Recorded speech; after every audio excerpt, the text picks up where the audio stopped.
कि हमारे पास ऑप्शंस क्या हैं, क्योंकि मोदी नहीं मान रहा सर। मोदी को आज भी मुस्लिम उम्मा अवार्ड दे रही है। और आप जिसको लाइन ऑफ कंट्रोल समझ रहे हैं ना, अल्लाह की पनाह मांगे, लाइन ऑफ कंट्रोल आपके लाहौर, सियालकोट और कहीं ऐसा ना हो, अल्लाह ना करे कि मुजफ्फराबाद के आसपास लड़ी जा रही हो। कोई पाकिस्तानी अब सिविलियन नहीं है। मुल्क जो है वो आपको पता है कि इस वक्त नाजुक दौर से गुजर है, मुआशी हालात ठीक नहीं है। पाकिस्तान डिफॉल्ट कर गया है, मुल्क का दिवालिया निकल चुका है। कि 70 अरे इंडिया ने अटैक कर दिया, हिंदू काफिर हमला कर देगा, खा जाएगा तुम्हें, बस ये करता रहता। वो हमारा काम कर रहा है। देखो हमारा क्या काम है, पाकिस्तानियों को डराना। जब जैद हमीद उनको डेली डरा रहा है कि तुम पे अटैक हो जाएगा, तुम्हें मार डालेंगे, तो जैद हमीद तो हमारा आदमी हुआ ना यार। तुम्हें तो साल गुजर गए, यही भाषण हम सब सुनते चले आ रहे हैं बड़ी कंसिस्टेंसी के साथ। कभी कोई आता है हमें ये भाषण देता है, कभी कोई दूसरा आता है तो हमें यही भाषण सुनने को मिलता है। पता नहीं कि कैसा नाजुक दौर है कि खत्म कर्ज लेकर तनख्वाहें दे रही है और इस वक्त अवाम को रिलीफ बिल्कुल भी नहीं दिया जा सकता। जवान बूढ़े हो गए हैं लेकिन मुल्क की मसाइल खत्म नहीं हुए। अवॉइड करेंगे तो हमारे नसीब में जिल्लत भी होगी और जंग भी। जंग को आप अवॉइड नहीं कर सकते। दुश्मन तक ले जाएं वरना वो आपके घरों तक लेकर आएगा। हिंद वंदे मातरम। दोस्तों स्वागत है आपका आज की वीडियो में। दोस्तों आपको तो जैद हमीद पता ही है, वो लाल टोपी वाला बलूंगड़ा भारत को और मोदी से इतना ऑब्सेस्ड है कि वो उसको सोते बैठते खाते पीते हर जगह पे मोदी जी और इंडिया ही देखते हैं। वो किसी भी चैनल पे जाए, कहीं किसी भी प्रोग्राम में जाए, वो इंडिया और मोदी को कोसता ही रहता है। और अभी उसके मन में डर बैठ गया है कि भारत पाकिस्तान पे अटैक करने वाला है और वो मतलब उकसा के सबको बता रहा है कि भारत पाकिस्तान पे हमला करेगा और कश्मीर को जो पीओके है उसके ऊपर हमला करके कब्जा करने वाला है। तो आइए देखते इस वीडियो में वो लाल टोपी जैद हमीद कैसे झटपटा रहा है। और अगर आप मेरे चैनल पर नए हो तो प्लीज़ सब्सक्राइब करके बेल आइकन ज़रूर दबाइए ताकि अगले वीडियो की नोटिफिकेशन आपको मिलती रहे। तो दोस्तों आइए देखते हैं वीडियो बहुत मज़ेदार होने वाला है। दोस्तों वीडियो अंत तक देखिए। मैं मिलता हूं आपको वीडियो के आखिर में। मुसलमानों को गुजरात में जलाया था, इसी तरह की इंसानी हकूक़ की तंजीमें हुआ करती थी जो इसको टेररिस्ट कहती थी। मुल्कों ने वीज़े देना बंद कर दिया लेकिन मोदी को कुछ ना हुआ और वो वज़ीर आला से वज़ीर आज़म हिंदुस्तान बन गया।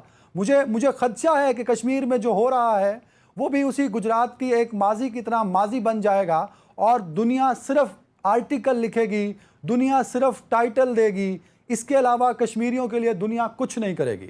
दुश्मन खुद जंग नहीं चाहता इंटरनेशनल बॉर्डर्स पे, वो खुद एक न्यूक्लियर वॉर नहीं चाहता, वो खुद एक चाहता है कंटेन जंग हो कश्मीर में। दुश्मन की जब ये स्ट्रेटजी है, उसका ये ब्लफ है, तो आप एक्सप्लॉइट क्यों नहीं करते इसको? और अगर न्यूक्लियर वॉर होगी तो क्या उसका नुकसान नहीं है? पूरी दुनिया की तजारत इंडिया के साथ होती है। अभी सऊदी अरब ने $75 अरब की इन्वेस्टमेंट की है। हमारा तो कोई नुकसान ही नहीं होगा, हमारी तो मईशत वैसे ही तबाह है, हमें क्या फर्क पड़ जाएगा? नुकसान तो दुश्मन का होगा, उसको उसकी मईशत को और उसकी इकोनॉमी को आप थ्रेट करें। बिल्कुल सही सर। आखिरी कमेंट आपसे लेना चाहूँगा। आप कहते हैं कि हम सफारती तौर पे ये महाज नहीं लड़ सकते।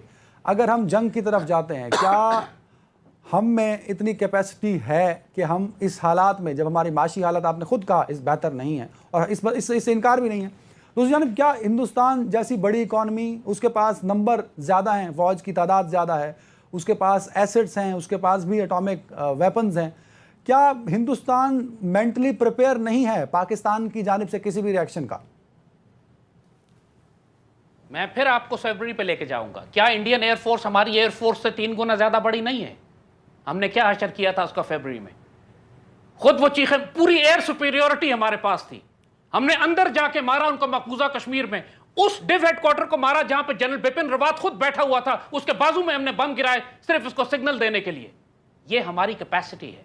दे may be a bigger army but we are a fighting machine. We are the मुजाहिदीन ऑफ गज़वा हिंद।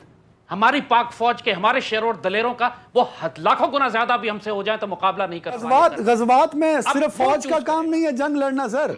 जंग होती है तो सबको लड़ना होता है। अगर खुदा न खास्ता जंग हुई तो क्या जैद हामिद खुद हथियार लेके फौज के शाना बशाना जंग लड़ेगा? जैद हामिद ऑलरेडी दुश्मन की सफों के पीछे पहुंचा हुआ है अल्लाह के फजल से। सर वो तो ट्विटर पे है ना सर वो ट्विटर पे है। मैं ऑन फील्ड बात कर रहा हूं, ऑन फील्ड सर। पाकिस्तान का कोई शहरी अब महाज जंग से दूर नहीं रह सकेगा। और आप जिसको लाइन ऑफ कंट्रोल समझ रहे हैं ना, अल्लाह की पनाह मांगे, लाइन ऑफ कंट्रोल आपके लाहौर, सियालकोट और कहीं ऐसा ना हो, अल्लाह ना करे, कि मुजफ्फराबाद के आसपास लड़ी जा रही हो। कोई पाकिस्तानी अब सिविलियन नहीं है, हर पाकिस्तानी को इसमें लड़ना पड़ेगा। और हम आपको सिर्फ वार्न कर रहे हैं, अल्लाह से डरें, अल्लाह से डरें इस वक्त से कि जब जंग आपको सियालकोट, लाहौर और मुजफ्फराबाद में लड़नी पड़े। हम लोग जंग को जब तक अवॉइड करते रहेंगे, खौफ के मारे इस जंग को अवॉइड करेंगे, तो हमारे नसीब में जिल्लत भी होगी और जंग भी।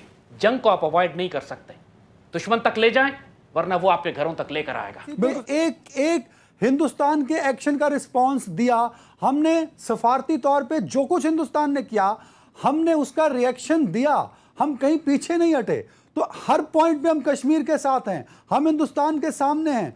इस मौके पर आकर फिर हम बात करते हैं कि हमारे पास ऑप्शंस क्या हैं, क्योंकि मोदी नहीं मान रहा सर। मोदी को आज भी मुस्लिम उम्मा अवार्ड दे रही है, मोदी को आज भी ट्रंप फोन करके उसे कर्फ्यू हटाने की बात नहीं कर रहा। He is in a strongest position sir. देखिए, आप मुझे यह बताइए कि पाकिस्तान और इंडिया की जब आपस में जंगें हुई हैं तो दुनिया का कौन सा मुल्क आया है पाकिस्तान की मदद करने के लिए?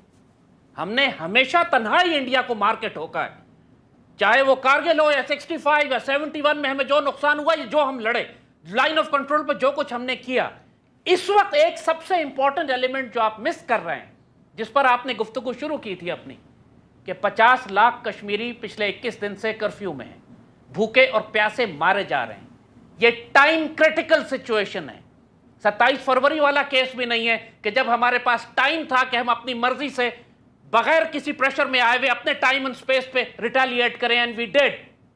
लेकिन इस वक्त इनिशिएटिव दुश्मन के पास है। हमारे पाकिस्तानी हैं वो श्रीनगर में और वैली में जो फंसे हुए हैं, वो मकबूजा कश्मीर के पाकिस्तानी हैं। लेकिन जब कहते हैं कि हम उनके साथ खड़े हैं, फिर उनकी रिस्पॉन्सिबिलिटी लेनी पड़ेगी आपको। बलोच बात करें हम सीरियसली लेना, पाकिस्तानी पंजाबी बोल रहा है, गजवाए हिंद। तुम लोग तो वैसे ही नॉन सीरियस कौम हो यार, तुम्हें कोई सीरियसली नहीं लेता। ठीक है, गजवाए हिंद करेंगे, फिर हम आ रहे हैं, घोड़े पे चढ़ के आ रहे हैं, अपने सांग सांग ला रहे हैं और घोड़े, बस यही काम करना तुम, सांग सांग ढांग ढांग। ठीक है जी, तो ये बात है गजवाए हिंद की और ये बात है जैद हामिद की। अब सुनिए एक और बात। अब देखिए, जब इसको कोड़े पड़ रहे थे ना, तो फिर पाकिस्तान ने बोला कि हमें कॉन्सुलर एक्सेस चाहिए। जो होता है, डिप्लोमेट्स जाते हैं, आपका जो एम्बेसी है, पाकिस्तान का जो एम्बेसी है सऊदी अरेबिया में, वो जाएगा, बोलेगा कि साहब हमें हमारा बंदा फंस गया। तो सऊदी अरब ने मना कर दिया, हम इसको कॉन्सुलर एक्सेस देंगे नहीं। और रोज़ इसको पढ़ रहे थे, किश्त होती है ना, कोड़ों की किश्त होती है, तो रोज़ इसको, वो आता था ऊँट पे शेख कोड़ा लेके, कहता था हबीबी मुँह खोलो, पहले खजूर खाओ, अब लो कोड़े कोड़े कोड़े। और फिर एडिटर साहब जरा दोबारा फोटो दिखाना जैद हामिद की। यस, दिस वन, या दैट वन। तो ये जैद हामिद की फोटो कोड़े पड़ने के बाद अंग विशेष हो गया बिल्कुल ऐसा जैसे कश्मीर का सेब। कश्मीर का सेब इसलिए बोल रहा हूँ क्योंकि इनका बड़ा फैसिनेशन है कश्मीर के साथ, और गजवा हिंद वहीं से शुरू करेंगे, कश्मीर से ही, तो बड़ा फैसिनेशन है कश्मीर के साथ। तो कश्मीर कश्मीर बोलते हुए इनका अंग विशेष बिल्कुल हो गया कश्मीरी सेब। अच्छा एडिटर साहब, एक साइड लगाइए जैद हामिद की फोटो, ठीक है, अंग विशेष वाली, और दूसरी जगह कश्मीरी सेब। अब मैं आपसे जानना चाहता हूं दोस्तों, इनमें को फर्क पता लग रहा है आपको? Same to same.